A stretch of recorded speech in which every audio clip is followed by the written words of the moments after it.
तो hello students, जैसा कि आप जानते हैं मैं अपना सेंटर मास आप लोगों को बता रहा था।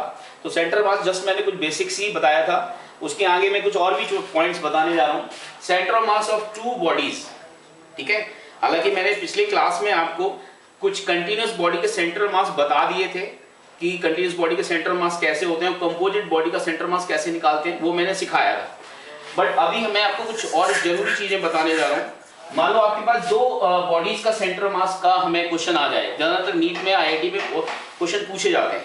तो centre mass of two particle system note कर लीजिए। Centre of mass of two particle system,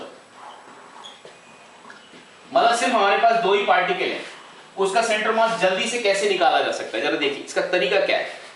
देखो, जैसे मान लो हमारे पास एक लाइन मान लेते हैं, तो इस लाइन में हमारे पास दो मासेज हैं, एक मास मान लिया m1, दूसरा मास मान लिया m2। हमारे पास दो मासेज हैं बच्चों, ठीक है। एक मास है m1 और एक मास है m2, और इनके बीच का सेपरेशन मान लेते हैं d है।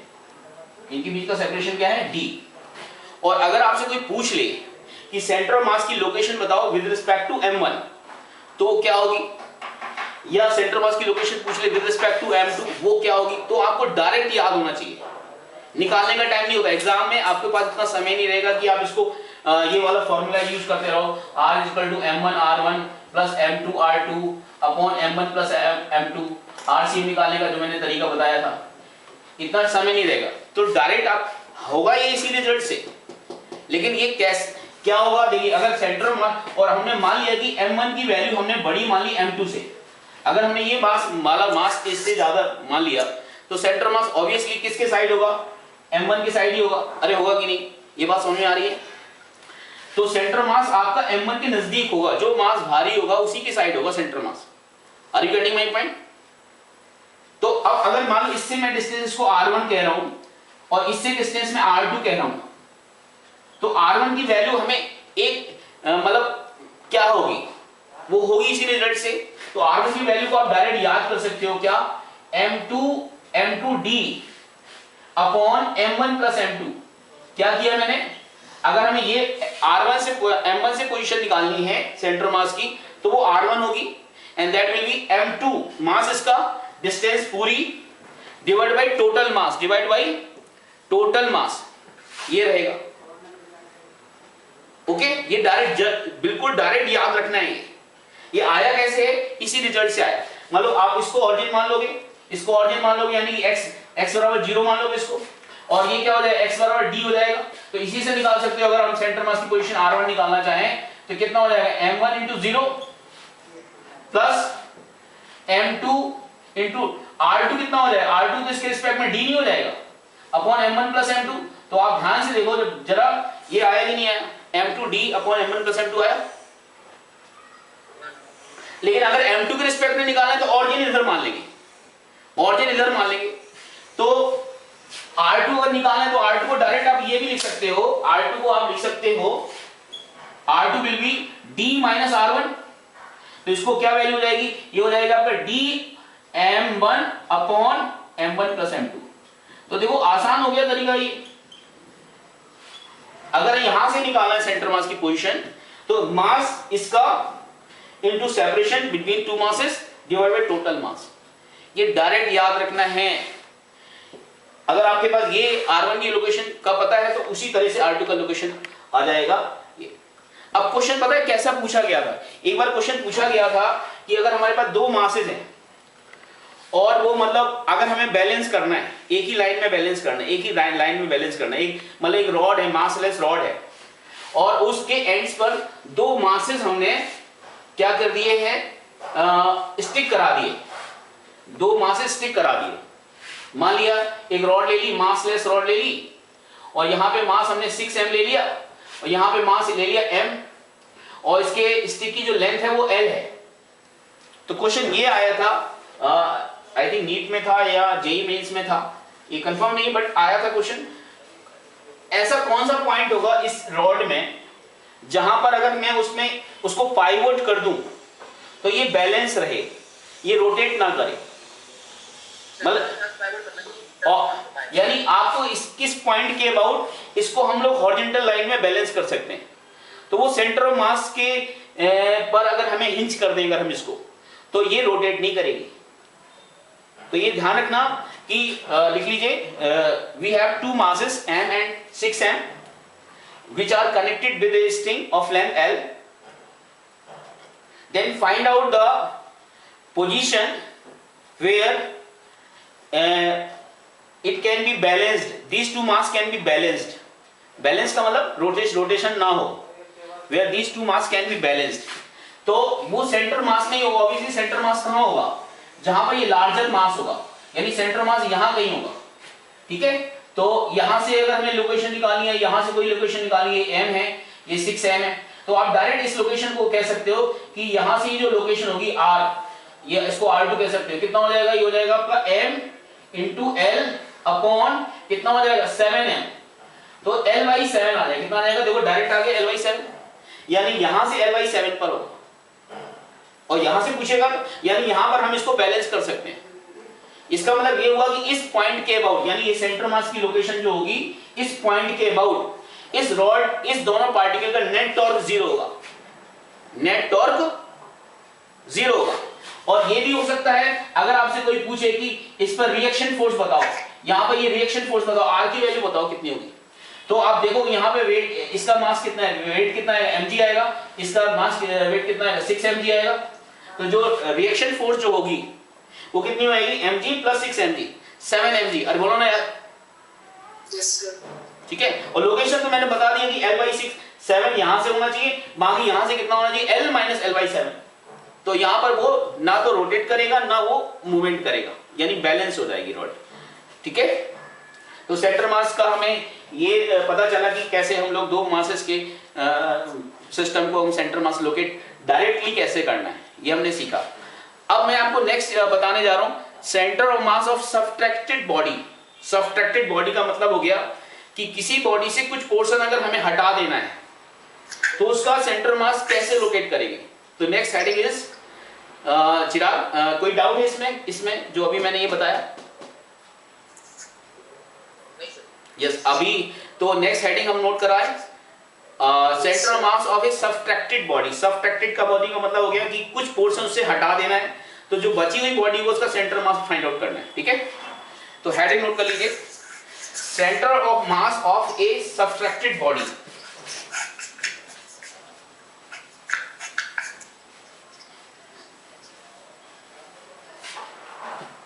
Centre of mass of a subtracted body, मतलब क्या हुआ इसका कि हमारे पास कोई बॉडी है, मान लो ये कंप्लीट बॉडी है और इसका ओरिजिनल मास mi है। कोई बॉडी हो सकती है, ये बॉडी लेंथ वाली हो सकती है, एरिया वाली हो सकती है, वॉल्यूम वाली हो सकती है। mi क्या है, इसका कंप्लीट मास है या ओरिजिनल मास है। क्या ये ओरिजिनल मास है, दिस इज ओरिजिनल मास, ठीक है, mi। और मान लेते हैं इस ओरिजिनल बॉडी का सेंटर ऑफ मास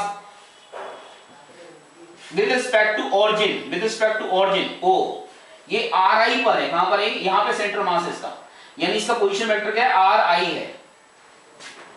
अभी कोई भी पोर्शन हटाया नहीं है, ओरिजिनल बॉडी है, कंप्लीट जैसे बॉडी है एक्चुअल शेप में वही है, अभी कोई भी पोर्शन हटाया नहीं गया। उसका centre of mass with respect to वो ri, उसका पोजीशन वेक्टर है ri। तो हम कह सकते हैं कि ri is the position vector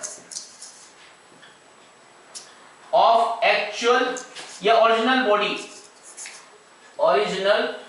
body with respect to origin.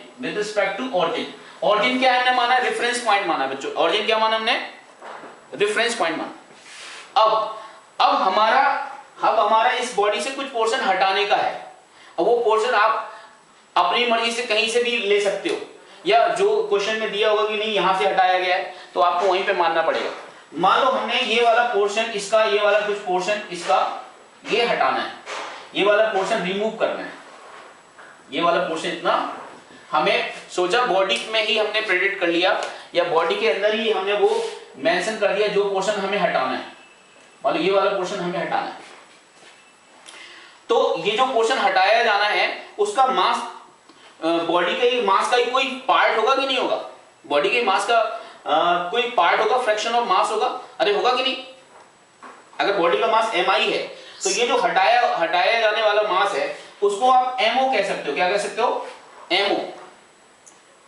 mo मतलब आउट करने वाला मास। हम उसको o इसलिए लिख दिया था कि रिमूविंग का कॉन्सेप्ट आए, आउटिंग का कॉन्सेप्ट आए, इसको बाहर कर रहे हैं मास को। ठीक है, ठीक है, इसलिए इसको mo मान लिया। और mo की वैल्यू जो होगी वो इन टर्म्स ऑफ mi हम लिख सकते हैं। mo की value in terms of mi हम लिख सकते हैं using mass density concept, using mass density concept. अगर ये मान लो ये लेंथ वाली बॉडी है तो इसका मास यूनिट लेंथ क्या होगा? लैम्डा बराबर क्या होगा? m/l होगा। अगर ये एरिया वाली बॉडी है तो सरफेस मास क्या होगा? m/a होगा। ओरिजिनल बॉडी के लिए कह रहा हूं मैं। अगर ये ओरिजिनल बॉडी है तो इसका वॉल्यूम मास क्या होगा? m/b होगा कि नहीं होगा?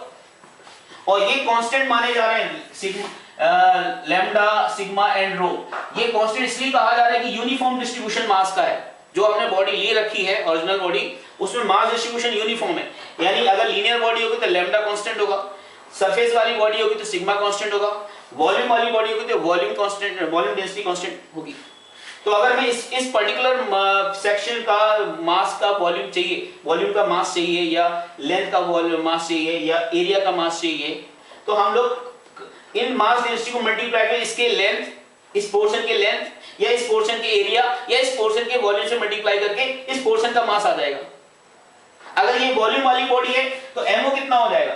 mo हो जाएगा रो, इसका मास, इसका वॉल्यूम कितना है? v0। इसका वॉल्यूम अगर v0, अगर ये वॉल्यूम वाली बॉडी है, और अगर ये लेंथ वाली बॉडी है तो इसका क्या है? लैम्डा l0 क्या है? इसकी लेंथ जो भी होगी। हालांकि ये लेंथ वाली बॉडी दिख नहीं रही, लेकिन अगर होती तो क्या करते? छोड़ देते क्या?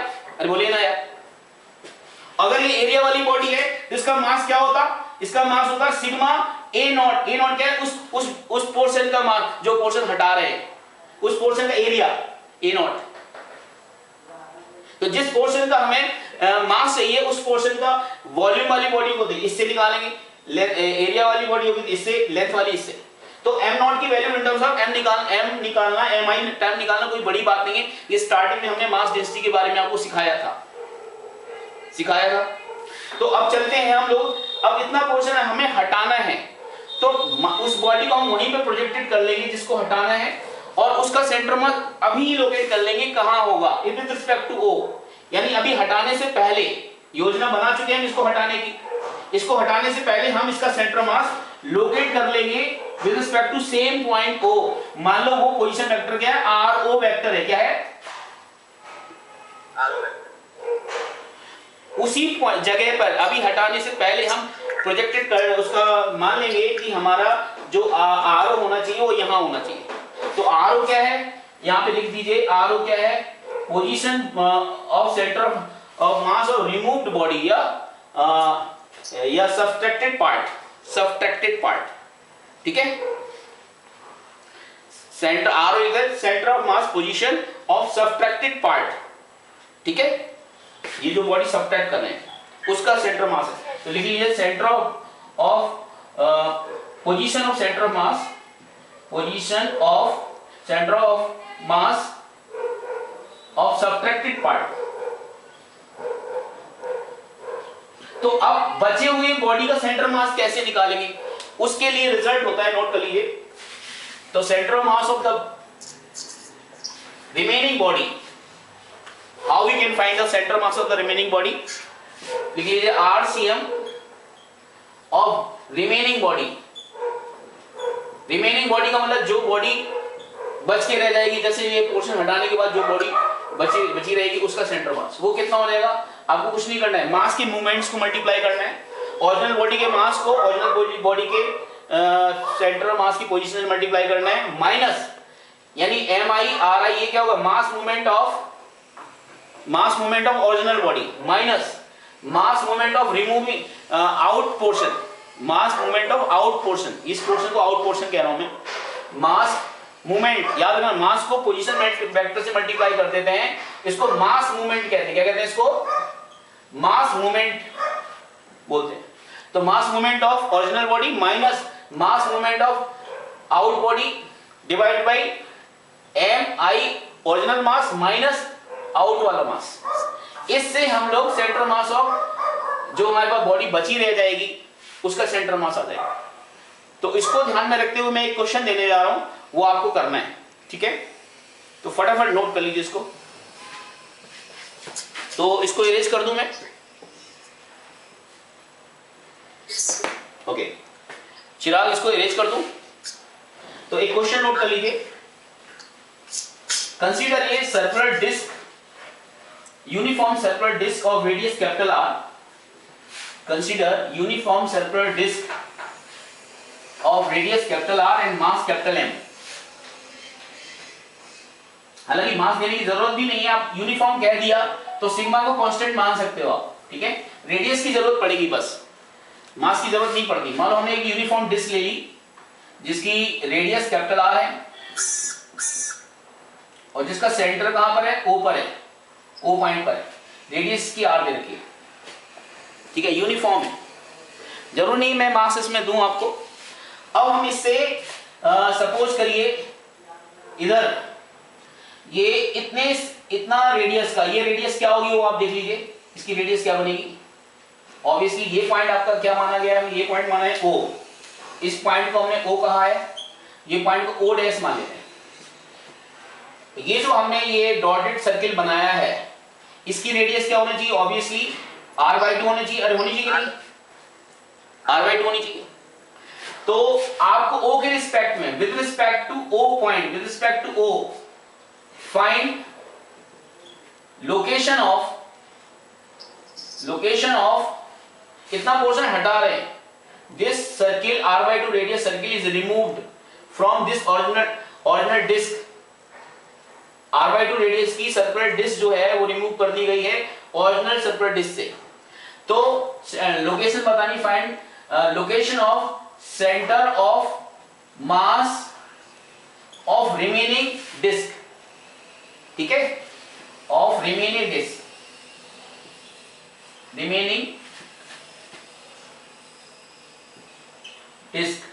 ठीक है? रिमेनिंग डिस्क का सेंटर मास का आपको लोकेट करना है। तो जरा इसको करके बताइए विद रिस्पेक्ट टू ओ। तो कैसे करेंगे? चूंकि ये मैं आपको बता चुका हूं तो आप एक बार इसको ट्राई कीजिए और मैं भी आपको करके दिखा रहा हूं, आप अपना करिए कॉपी में, ठीक है? और जब आपका हो जाए तो आप देख सकते हैं, ठीक है? तो हम इसको ऑरिजिन को हम लोग रेफरेंस पॉइंट मान लेंगे, यानी कि ये मान लेते हैं हम लोग एक्स एक्सिस मान लेते हैं और वाई एक्सिस हम लोग यहां से पास कर सकते हैं ओ पॉइंट से, ओके? अब आर आई क्या हो जाएगा? एम आई को हम मान लेते हैं एम हो गया, एम, और ये आर आई की वैल्यू क्या हो जाएगी? आर आई मतलब ओरिजिनल बॉडी का पोजीशन वेक्टर, इसी पॉइंट के रिस्पेक्ट में क्या हो जाएगा? जीरो वेक्टर हो जाएगा क्योंकि रेफरेंस पॉइंट वहीं पर है।